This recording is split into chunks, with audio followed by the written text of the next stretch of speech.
Channel में city report के आज के संग के साथ मैं हूं सरिता रावत। जिला कांगड़ा के एक दिवसीय दौरे के दौरान धर्मशाला में प्रदेश के मुख्यमंत्री वीरभद्र सिंह ने वीरवार को पुलिस अधीक्षक कार्यालय के प्रांगण में विदेशी ऑनलाइन पर्यटकों के पंजीकरण कार्यालय तथा पुलिस लाइन में प्रशासनिक ब्लॉक व पुलिस बैरक की आधारशिलाएं रखी। इस मौके पर शहरी विकास मंत्री सुधीर शर्मा, परिवहन मंत्री GS बाली के अलावा विधायक अजय महाजन और संजय रतन भी मौजूद रहे। जिला कांगड़ा के एक दिन के प्रवास के दौरान धर्मशाला में वीरवार को मुख्यमंत्री वीरभद्र सिंह ने पुलिस अधीक्षक कार्यालय के प्रांगण में विदेशी ऑनलाइन पर्यटकों के पंजीकरण कार्यालय तथा पुलिस लाइन में प्रशासनिक ब्लॉक व पुलिस बैरक की आधारशिलाएं रखी। धर्मशाला में लगातार कुछ माह से विदेशी पर्यटकों को दर्जनों के हिसाब से बिना पासपोर्ट व वीजा के रहते हुए पुलिस ने पकड़ा था, जिसके बाद जिला पुलिस व सरकार ने इसे सुरक्षा के मद्देनजर गंभीरता से लेते हुए इस विदेशी ऑनलाइन पंजीकरण कार्यालय को खोलने का निर्णय लिया है, जिसके चलते वीरवार को मुख्यमंत्री ने जिला पुलिस कार्यालय के प्रांगण में विदेशी ऑनलाइन पंजीकरण कार्यालय की आधारशिला रखी। फॉरेनर रजिस्ट्रेशन रूम बिल्डिंग बनी है। जो भी विदेशी यहाँ पर आएंगे जो रजिस्टर करते हैं वो यहाँ उनका रजिस्टर। सिटी चैनल के लिए धर्मशाला से मृत्युंजयपुरी की रिपोर्ट। 3 दिवसीय राज्य स्तरीय हमीर उत्सव की दूसरी सांस्कृतिक संध्या पहाड़ी गायकों के नाम रही। सांस्कृतिक संध्या का शुभारंभ शहरी विकास मंत्री सुधीर शर्मा ने किया। कुल्लू जिला से संबंध रखने वाले गायक जगदीश राठी ने पंडाल में बैठे दर्शकों को अपनी कुल्लू नाटी व पहाड़ी गानों पर थिरकने पर मजबूर कर दिया। 3 दिवसीय राज्य स्तरीय हमीर उत्सव की दूसरी सांस्कृतिक संध्या का शुभारंभ शहरी विकास मंत्री सुधीर शर्मा ने किया। कुल्लू जिला से संबंध रखने वाले गायक जगदीश राठी ने पंडाल में बैठे दर्शकों को अपनी कुल्लू नाटी व पहाड़ी गानों पर थिरकने पर मजबूर कर दिया।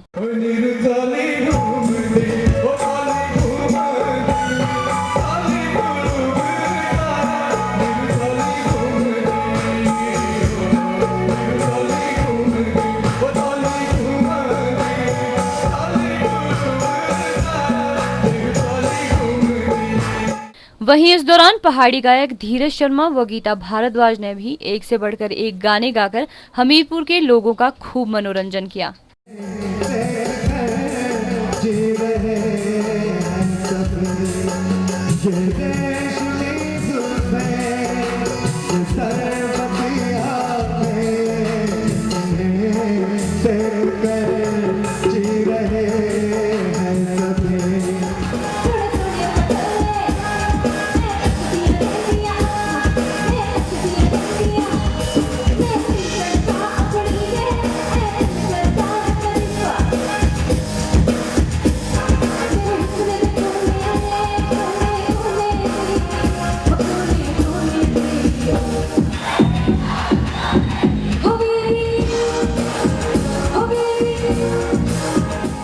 शहरी विकास मंत्री ने हमीरपुर की जनता को बधाई देते हुए कहा कि मेले आपसी भाईचारे का संदेश देते हैं तथा ये हमारी संस्कृति के प्रतीक हैं। उन्होंने कहा कि पूरे प्रदेश में हमीरपुर जिला को शिक्षा के लिए जाना जाता है और ये हमारे लिए गौरव की बात है। हमीर उत्सव की जो दूसरी संध्या है उसके उपलक्ष्य पर मुबारकबाद देता हूँ और मेरा ये मानना है कि इस तरह के जो आयोजन है प्रदेश के अंदर विभिन्न जिलों में ये आपसी भाईचारा, मेलजोल और आपसी सहयोग का प्रतीक है। सिटी चैनल के लिए हमीरपुर से अरविंदर सिंह की रिपोर्ट। हॉलिडे होम में शिमला के नगर निगम के प्रोजेक्ट डिसेंट्रलाइज्ड वेस्ट वाटर टियरमेंट पर 3 दिवसीय कार्यशाला का आयोजन किया जा रहा है। कार्यशाला का उद्घाटन नगर निगम के उप महापौर टिकेंद्र पंवर ने किया। इस कार्यशाला में अलग अलग विभागों से 20 प्रतिभागी भाग ले रहे हैं। नगर निगम के project manager doctor DP Singh ने 3 दिवसीय कार्यशाला के बारे में जानकारी दी। ये जो कार्यशाला है जैसे हमारा वेस्ट वाटर होता है उसको ट्रीट करने के लिए है, इसको डिवार्स टेक्नोलॉजी, डिवार्स एक जो हमारा केंद्रीकृत टेक्नोलॉजी से उस तरीके से हम कैसे ट्रीट कर सकते हैं वेस्ट वाटर को, उसके रिलेटेड ये वर्कशॉप रखी गई है। इसमें बताया जाएगा कि डिफरेंट मेथड से हम कैसे इसको ट्रीट कर सकते हैं लोकेलिटी वाइज। कल हमने फील्ड विजिट भी रखे हुए हैं तो वहाँ पर जो आज हम समझाएंगे हमारे एक्सपर्ट जो बेंगलोर से आए हैं, कल हम ये अपने पार्टिसिपेंट से जो कि डिफरेंट ULB से आए हैं, pollution control board, town and country planning से आए हैं, फील्ड एक्सरसाइज कराएंगे। तो डे आफ्टर टुमारो परसों वो यहाँ पर ये प्रेजेंटेशन देंगे पार्टिसिपेंट कि भाई ये उन्होंने क्या सीखा। तो ये जो हमारा जैसे कोई सीवर लाइन नहीं है, तो उस बड़े बड़े जैसे बिल्डर्स आ रहे हैं, बड़ी बड़ी कॉलोनीज़ हैं, यूनिवर्सिटीज़ हैं, इंस्टीट्यूशन हैं, वहाँ पर इस सिस्टम को लगाकर उसका पानी वेस्ट वाटर वहीं ट्रीट किया जा सकता है। इसमें जो बेसिकली क्या है कि कैपेसिटी बिल्डिंग का एक प्रोजेक्ट है। अभी हमारी जो अपनी म्यूनसिपैलिटीज़ हैं, हम एक्सपर्ट्स को बाहर से बुलाते हैं, तो हमारे अपने जो हिमाचल प्रदेश में इतने लोगों को इतने एक्सपर्ट्स हो जाएं कि हमारे को जो अपना स्टेट ऑफ आर्ट टेक्नोलॉजी, जो हमारा हिमाचल की जो हमारी टोपोग्राफी है, उसके हिसाब से हम अपने पानी को वेस्ट वाटर को ट्रीट कर सकें। सिटी चैनल के लिए शिमला से राजेंद्र काली के साथ अनीश चौहान की रिपोर्ट। शिमला में इन दिनों नए ब्रांड्स के शोरूम खुल रहे हैं ताकि युवाओं को आकर्षित किया जा सके। इसी कड़ी में वीरवार को शिमला के माल रोड पर एक और शोरूम फ्लाइंग मशीन का उद्घाटन किया गया। ये शोरूम हिमाचल का पहला फ्लाइंग मशीन ब्रांड का शोरूम होगा। शिमला में फैशन के बढ़ते क्रेज को देखते हुए एक और ब्रांड शोरूम शिमला के मॉल रोड पर खुल चुका है। फ्लाइंग मशीन ब्रांड का वीरवार को खुला ये शोरूम हिमाचल में इस ब्रांड का पहला शोरूम है। इस शोरूम में ग्राहकों को आकर्षित करने के लिए कई योजनाएं भी चलाई है। शोरूम के मालिक दिवप्रीत सिंह गुलाटी ने बताया कि इस ब्रांड के कपड़ों के दाम बहुत ही किफायती हैं और इससे ग्राहकों को फैशन तो मिलेगा ही और साथ साथ जेब खर्च भी बचेगा। ये माल रोड पर टॉमिका ट्रेडर्स नाम से हमारी पुरानी दुकान है, शॉप है, उसको रेनोवेट करके अपनी फ्लाइंग मशीन का शोरूम खोला है। तो इस शोरूम में जैसा कि आप देख चुके हैं कि कई नए न्यू कलर्स हैं जो आजकल के यूथ को अपील करते हैं। तो सबसे अच्छी बात यह है, जो पॉजिटिव पॉइंट या USP कह सकते हैं, कि इस ब्रांड में बड़े ही रीज़नेबल प्राइस रेंज है, जो फैशन देती है यूथ को और साथ के साथ उनकी पॉकेट भी बचाती है। इसी लिहाज से मैं सबको इन्वाइट करूँगा कि you most welcome to have a look, और कुछ पसंद आई है तो जरूर। सिटी चैनल के लिए शिमला से राजेंद्र काली के साथ रेशमा कश्यप की रिपोर्ट। स्कूली बच्चों की प्रतिभा को उजागर करने व वर्ष भर पढ़ाई, खेलकूद व अन्य गतिविधियों में अव्वल रहने वाले छात्रों को सम्मानित करने के उद्देश्य से शिमला के ECI शैलीडे स्कूल द्वारा वार्षिक पारितोषिक वितरण समारोह का आयोजन किया गया। समारोह में बच्चों द्वारा विभिन्न सांस्कृतिक कार्यक्रम प्रस्तुत किए गए, जिसे देखकर उपस्थित अध्यापक और अभिभावक मंत्रमुग्ध हो गए। राजधानी शिमला के शैलीडे स्कूल द्वारा वीरवार को अपना वार्षिक पारितोषिक वितरण समारोह मनाया गया, जिसमें स्कूली बच्चों द्वारा विभिन्न सांस्कृतिक कार्यक्रम पेश किए गए, जिन्हें वहां उपस्थित अध्यापकों व अभिभावकों ने खूब सराहा।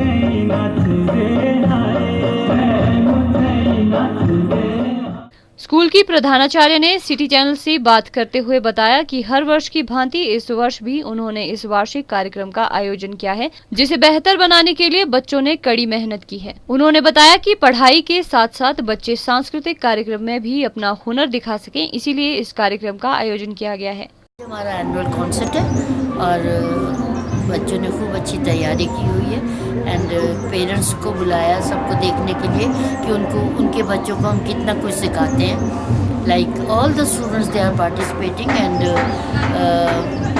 Very hard work they have put behind it. हर साल हम करते हैं कॉन्सर्ट ताकि बच्चे पढ़ाई के अलावा स्टेज पर भी आके अपने आर्ट्स दिखा सकें। कार्यक्रम के अंत में वर्ष भर पढ़ाई, खेलकूद व अन्य गतिविधियों में अव्वल रहने वाले विद्यार्थियों को पुरस्कृत भी किया गया। सिटी चैनल के लिए शिमला से विक्रम कुमार के साथ हरदेव कुमार की रिपोर्ट। राजधानी में वीरवार को जनवादी महिला समिति शिमला द्वारा सुलभ शौचालयों में महिलाओं से वसूले जा रहे मनमाने पैसों को लेकर धरना प्रदर्शन किया गया। प्रशासन द्वारा जारी अधिसूचना में महिलाओं के लिए शौचालय सुविधा मुफ्त की गई थी, लेकिन इसके बावजूद भी महिलाओं से मनमाने पैसे वसूले जा रहे हैं।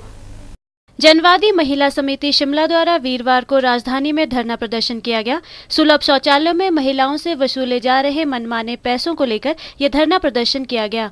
महिलाओं का कहना है कि प्रशासन द्वारा जारी अधिसूचना के बावजूद महिलाओं से 5 रुपए से लेकर 10 रुपए तक वसूले जाते हैं। जनवादी महिला समिति शिमला की अध्यक्षा फालमा चौहान ने कहा कि महिलाओं के लिए शौचालय सुविधा मुफ्त की जाए। उन्होंने कहा कि शौचालयों में पानी की उचित व्यवस्था, शौचालय में कूड़ेदान का प्रबंध और साफ सफाई का विशेष ध्यान रखा जाए। उन्होंने कहा कि यदि प्रशासन द्वारा उनकी मांगे नहीं मानी जाती है तो महिला समिति का यह आंदोलन उग्र रूप धारण करेगा। पूरे शिमला शहर में जितने भी ये टॉयलेट्स हैं, इसमें महिलाओं से भारी भरकम जो यूजर चार्जेस लिया जा रहा है। यूज़र चार्जेस के हम लोग देखेंगे कहीं पर 3 रुपये, कहीं पर किसी टॉयलेट में 5 रुपये, किसी टॉयलेट में 10 रुपये। इस तरीके की जो शिकायतें आमतौर पर इन लोगों की आ रही है। हम लोगों ने स्वयं ही अपने आंखों से देखा है कि किस तरीके से ये लोग महिलाओं से पैसे लेते हैं, और अगर महिलाओं के पास अगर छुट्टे पैसे भी नहीं होंगे तो ये लोग बहुत ज़्यादा गाली गलौज भी करते हैं। हम लोग आज यहाँ स्वास्थ्य अधिकारी से ये डिमांड करेंगे कि आप इनको फ्री करो और वहाँ पर पूरा डस्टबिन का प्रबंध हो, पानी की उचित व्यवस्था हो और साफ सुथरे टॉयलेट्स पूरे शिमला शहर के हो, और उसके साथ साथ महिलाओं से जो यूजर चार्जेस है वो नहीं लिए जाए। अगर स्वास्थ्य अधिकारी हमारी इन बातों को नहीं मानते हैं तो हम इस आंदोलन को और ज्यादा उग्र करेंगे। सिटी चैनल के लिए शिमला से विक्रम कुमार के साथ सरिता रावत की रिपोर्ट। प्रधानमंत्री द्वारा स्वच्छ भारत अभियान की मुहिम पूरे देश में चलाई जा रही है। वहीं राजधानी शिमला में भी कई संस्थाएं आगे आई हैं जो शहर में सफाई कर लोगों को इस अभियान के प्रति जागरूक कर रही हैं। वीरवार को बीसी स्थित यूरो किड्स स्कूल के नन्हे बच्चों द्वारा हाथ में झाड़ू उठाकर सड़क पर फैले कचरे को इकट्ठा किया गया व लोगों को अपने आसपास कूड़ा न फेंकने का आह्वान किया गया। स्कूल की प्रिंसिपल प्रवीण सिंह ने कहा कि स्वच्छ भारत अभियान के तहत न्यू शिमला स्थित सभी पार्कों की नन्हे बच्चों द्वारा सफाई की गई। उन्होंने कहा कि बच्चों को अभी से ही सफाई के प्रति जागरूक करना उनका उद्देश्य है। ये जो हम कर रहे हैं, ये स्वच्छ भारत का जो कैंपेन है जो गवर्नमेंट ने शुरू किया है, तो हम भी इसमें अपना बच्चों का थोड़ा योगदान देना चाहते हैं। तो हमने भी डिसाइड किया कि हमारे न्यू शिमला के एरिया में जितने पार्क्स हैं ये हमारे बच्चे क्लीन करेंगे आज। बेसिकली उनको हमने ये सेंस उनके अंदर भी डालना है, सेंस ऑफ क्लेanलीनेस, देशभक्ति की भावना, और क्योंकि फ्यूचर जनरेशन तो यही बच्चे ही हमारे फ्यूचर जनरेशन है, तो अभी से इनको सफाई की आदत डालना है कि अपना लोकेलिटी, अपना एरिया को कैसे साफ रखना है। सिटी चैनल के लिए शिमला से राजेंद्र काली के साथ अनीश चौहान की रिपोर्ट।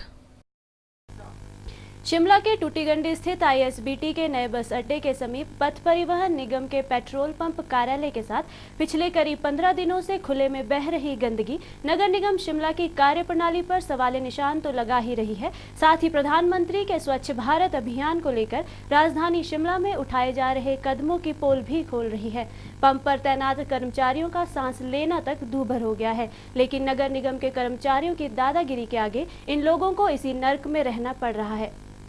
राजधानी शिमला से करीब 3 किलोमीटर की दूरी पर स्थित परिवहन निगम के तेल डिपो में कार्यरत करीब आधा दर्जन कर्मचारी नरक सा जीवन व्यतीत करने को मजबूर हैं और इसके लिए केवल और केवल नगर निगम शिमला जिम्मेवार है। बीते 15 दिनों से यहां सीवरेज की पाइप फटी है, जिस कारण सारी गंदगी खुले में बह रही है और पूरे क्षेत्र में बदबू ही बदबू है।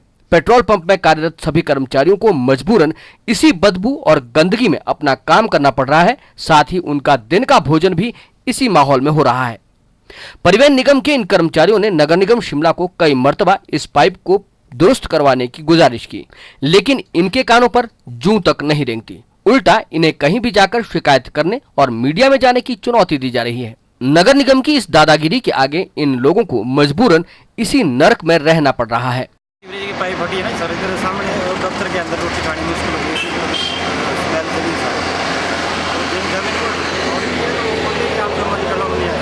सर यहाँ सीवरेज लीकेजिंग है, कई दिन हो गए। हमने कई बार रिक्वेस्ट की थी सीवरेज वालों से, फ़ोन किया उनको, फिर उन्होंने कहा जी भेज रहे हैं, आज भेज रहे हैं, कल भेज रहे हैं। यहाँ कोई 10-12 दिन हो गई। यहाँ तो गाड़ी धोने भी काम करने की, हमारे को मैकेनिकल काम करने की मुश्किल हो रही है। सर प्रॉब्लम एक दो यहाँ सीवरेज का पानी आ रहा है डेली। कई बार कंप्लेंट लिखा चुके इनको, कोई सीवरेज के पानी का कोई दिक्कत है, और दूसरा हमारे को पीने का पानी नहीं आ रहा है। यहाँ पे पीने के पानी की बड़ी लंच करना हो तो पानी नहीं है पीने के लिए। सर सालों में से यहाँ पे कोई पिछले 15 दिनों से यहाँ पे सीवरेज पाइप टूटी है और हमने कई बार एमसी वालों को सूचित किया, लेकिन उनकी कोई जोड़ देख रही है। हम यहाँ पे कोई 8-10 बंदे काम करते हैं, जिसके कारण में बड़ी प्रॉब्लम होती है। स्मेल आती दुनिया भर के, हम दिन में यहाँ खाना तक नहीं खा सकते हैं। काम करना मुश्किल हो गया है हमें, हम कई दिनों से बता रहे हैं, लेकिन काम कोई मीडिया को बुला लिया। इस मामले में जब हमने नगर निगम शिमला के उप महापौर टिकेंद्र पंवर से बात की तो उन्होंने नगर निगम कर्मियों की कारगुजारी पर खेद जताया और इस पर जल्द कार्रवाई का आश्वासन दिया। माध्यम से भी मालूम पड़ रहा है और कल हम वहाँ थे भी और हम वहाँ टॉयलेट भी बनाने वाले हैं बहुत जल्दी उसी क्रॉसिंग पे जहाँ से बहुत सारे यात्री चढ़ते हैं। और कल हम लोग, आप जानते हो, विजिट पे थे, हमें कोई ऐसा संज्ञान नहीं है, लेकिन आप बता रहे हैं तो हम उसको मानते हैं और इस पर तुरंत कार्रवाई के लिए कहेंगे। और अगर इसमें इतना दिन हो गया तो हम लोग अपने डिपार्टमेंट की तरफ से माफ़ी मांगते हैं, लेकिन तुरंत इसको ठीक कर दिया जाएगा, ज़्यादा समय नहीं लगेगा। सर, उनकी कंप्लेंट ये भी है कि आपके डिपार्टमेंट के लोग उनसे बदतमीजी करते हैं, बोलते हैं जिसको मर्जी बुला लो। कोई बात नहीं, अगर ऐसा वो हमें आप ही के माध्यम से आ रहा है, अगर ऐसा बोलेंगे उनके खिलाफ कार्रवाई की जाएगी, किसी को बख्शा नहीं जाएगा। नगर निगम प्रशासन की ओर से मामले में उचित कार्रवाई का आश्वासन तो दिया गया है, लेकिन जो कर्मचारी इन सब के लिए जिम्मेदार हैं, उनके खिलाफ कोई कार्रवाई होती है ये कहना मुश्किल है। और जब तक इस तरह के गैर जिम्मेदाराना और बेपरवाह कर्मचारियों के खिलाफ कार्रवाई नहीं की जाती, स्वच्छ भारत का सपना देखना बेमानी होगा। सिटी चैनल के लिए शिमला से राजेंद्र काली के साथ राकेश शर्मा की रिपोर्ट। राजधानी शिमला के ऐतिहासिक रिज मैदान पर national academy of audit and accounts द्वारा 4 दिवसीय छायाचित्र प्रदर्शनी का आयोजन किया जा रहा है। इस प्रदर्शनी में लगभग 110 प्रतिभागी भाग ले रहे हैं। प्रदर्शनी का शुभारंभ अकेडमी के महानिदेशक LV सुधीर कुमार की धर्मपत्नी ज्योत्सना सुधीर कुमार ने किया। शिमला के ऐतिहासिक रिज मैदान पर national academy of audit and accounts द्वारा आयोजित 4 दिवसीय छायाचित्र प्रदर्शनी का शुभारंभ अकेडमी के महानिदेशक LR सुधीर कुमार की धर्मपत्नी ज्योत्सना सुधीर ने किया। इस प्रदर्शनी में छायाचित्र प्रतियोगिता का भी आयोजन किया जा रहा है।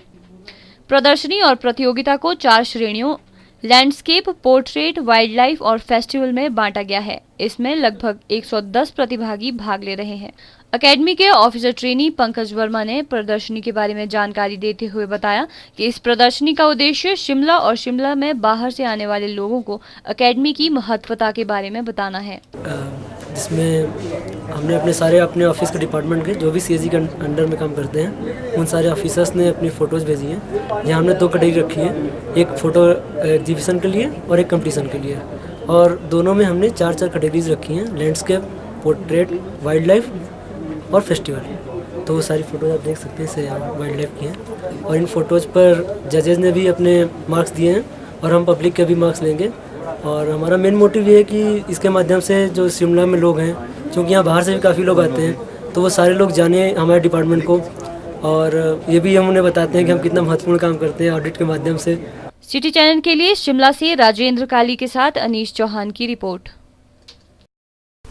केंद्र में स्वास्थ्य मंत्री का पदभार संभालने के बाद पहली बार हिमाचल आ रहे जगत प्रकाश नड्डा के स्वागत को लेकर प्रदेश के बीजेपी कार्यकर्ताओं में भारी उत्साह दिख रहा है। 14 नवंबर को दिल्ली से रवाना होकर नड्डा रात को चंडीगढ़ में रुकेंगे और 15 नवंबर को चंडीगढ़ से शिमला के लिए रवाना होंगे। जगत प्रकाश नड्डा के स्वागत को लेकर भाजपा कार्यकर्ताओं ने सर्किट हाउस में बैठक का आयोजन किया, जिसमें विभिन्न कार्यकर्ताओं को स्वागत समारोह के लिए कार्य दिया गया। नड्डा 14 नवंबर को दिल्ली से रवाना होंगे और रात को चंडीगढ़ में रुकेंगे। नड्डा 15 नवंबर की सुबह 9 बजे हिमाचल प्रदेश के प्रवेश द्वार परमाणु और करीब 10:30 बजे सोलन पहुंचेंगे, जहां पर पार्टी के कार्यकर्ता उनका स्वागत करेंगे। सोलन के भाजपा जिला अध्यक्ष गोविंद राम शर्मा ने स्वागत समारोह के बारे में जानकारी देते हुए कहा कि हिमाचल के लिए ये गौरव की बात है कि प्रधानमंत्री नरेंद्र मोदी द्वारा JP नड्डा को कैबिनेट में शामिल किया गया है और स्वास्थ्य विभाग का बहुत बड़ा ओहदा उन्हें दिया है। हिमाचल आने पर JP नड्डा का जगह जगह पार्टी के कार्यकर्ता स्वागत करेंगे। उनके आगमन पर जोरदार स्वागत की तैयारी की जा रही है। हम सबका हिमाचलियों का सौभाग्य है कि केंद्र में हमारे प्रदेश से आदरणीय जगत प्रकाश नड्डा जी को केंद्रीय मंत्री बनाया। सिरमौर के कार्यकर्ता, सिरमौर के विधायक उनको परमाणु तक लाएंगे। परमाणु में दून, नालागढ़ और सोली के कार्यकर्ता और वहाँ के विधायक डॉक्टर सैजल जी, KL ठाकुर जी, विनोद चंदेल जी, हम सब वहाँ उनका स्वागत करेंगे। उसके बाद सोलन में सोलन के कार्यकर्ता और सोलन के सभी विधायक उनका स्वागत करेंगे। इसके बाद सोगी में स्वागत होगा। उसके बाद शिमला में शिमला जिला के कार्यकर्ता उनका स्वागत करेंगे, शिमला जिला के विधायक उनका स्वागत करेंगे। सिटी चैनल के लिए सोलन से दयाराम कश्यप के साथ सोम मेहता की रिपोर्ट। दवा उद्योग लगने से सोलन तरक्की की राह पर तो आगे बढ़ रहा है, लेकिन इसके विकास के लिए सोलन के ग्रामीणों को इसकी भारी कीमत चुकानी पड़ रही है। शहर और इसके आसपास के क्षेत्रों में चल रहे उद्योग पर्यावरण को लगातार नुकसान पहुंचा रहे हैं। एक्सपायरी डेट की दवाएं और कॉस्मेटिक को गांव के कूड़ादान में गिराकर उसे खुले कूड़ादान में ही आग लगा दी जाती है। सोलन के साथ लगते सपरून गांव में कंपनी द्वारा एक्सपायरी कॉस्मेटिक को गांव के अंदर ही जलाया जा रहा है। गांव के लोगों का कहना है कि इस बारे में वो कई बार शिकायत कर चुके हैं, लेकिन आज तक उनकी समस्या का हल नहीं हुआ। उन्होंने कहा कि इसकी वजह से सभी गांववासी परेशान हैं और इस गंभीर समस्या से छुटकारा पाना चाहते हैं। उन्होंने कहा कि कूड़े को आग लगाकर जहां पर्यावरण को दूषित किया जा रहा है, वहीं गांववासियों के स्वास्थ्य से भी खिलवाड़ किया जा रहा है। ऐसा जैसे कंपनी वाले कोई आते हैं, कोई हर चीज़ की दवाइयाँ से फेंक देते, कोई चीज़ कैसे फेंक रहे हैं यहाँ फेंक देते हैं। वैसे आने वाले बच्चों को, हर बंदे को दिक्कत होती है, ऐसे आग जला देते, धुआं ऐसे बंदे को, मतलब इससे धुएं से भी कोई प्रॉब्लम होती है इंसान को। ऐसे हर कहीं फेंक देते हैं, कोई मतलब कंपनी वाले करते जा करके नुकसान। ये फेंकते तो आसपास की फैक्ट्री वाली फेंकते हैं, और तो कोई नहीं फेंकता। ये आसपास को, ये तो घर का कूड़ा होता आम, और जो ये दवाई वगैरह ये तो फैक्ट्री वाली फेंकते हैं, और कौन फेंकता। यही गंद मचा रहे हैं और क्या, इसी वजह से सब परेशान है। सिटी चैनल के लिए सोलन से दयाराम कश्यप के साथ सोम मेहता की रिपोर्ट। कुल्लू में वीरवार को राज्य सरकार और केंद्र सरकार की नीतियों के विरोध में सीपीआईएम पार्टी के कार्यकर्ताओं द्वारा एक रैली निकाली गई। पार्टी के कार्यकर्ताओं ने अस्पताल, बिजली, पानी और शिक्षा के क्षेत्र में आ रही परेशानियों को उठाते हुए सरकार की नीति का विरोध किया। कुल्लू में सीपीआईएम पार्टी ने कुल्लू बस स्टैंड से लेकर उपायुक्त कार्यालय तक राज्य सरकार और केंद्र सरकार की नीतियों के खिलाफ प्रदर्शन करते हुए एक रैली निकाली। सीपीआईएम के राज्य सचिव राकेश सिंघा ने जानकारी देते हुए बताया कि राज्य सरकार और केंद्र सरकार बाहरी मुद्दों को लेकर अच्छा काम कर रही है, लेकिन स्वास्थ्य, बिजली, पानी और शिक्षा जैसी मूलभूत सुविधाओं पर स्थिति जैसी की तैसी बनी हुई है। कुल्लू, बंजार और आनी जैसे क्षेत्रों के अस्पतालों में ना कोई अच्छा स्टाफ उपलब्ध है, ना कोई विशेषज्ञ। ऐसे में सरकार को इन आम मुद्दों के ऊपर ज्यादा ध्यान देने के लिए पार्टी ने ज्ञापन भेजा है।